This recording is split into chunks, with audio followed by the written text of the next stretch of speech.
I did a proposal for an Australian company. I only got, it was actually an 11th hour deal that came across me. And I looked at the RFP, I put something together. I wrote 37 pages without having gone to Australia. I didn't do any demo. It was me getting a piece of paper, worked through it, put a proposal through, and emailed it.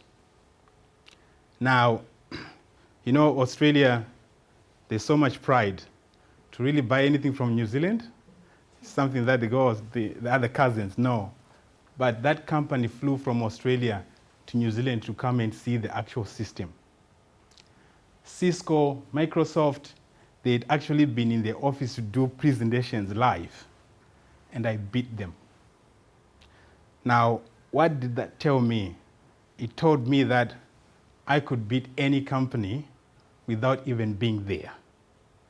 And to me, I called myself the champion of proposal writing, because it's a skill that I've developed over the years and fine-tuned it to a point where I would align technology with the business outcome.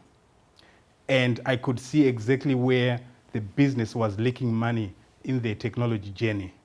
And my job was to actually provide them a solution that brings value. And right now my business is all driven about value creation for the business.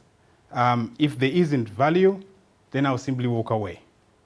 But I know that 98% of my proposals, I win them because the value is so compelling that all this big competition cannot do it.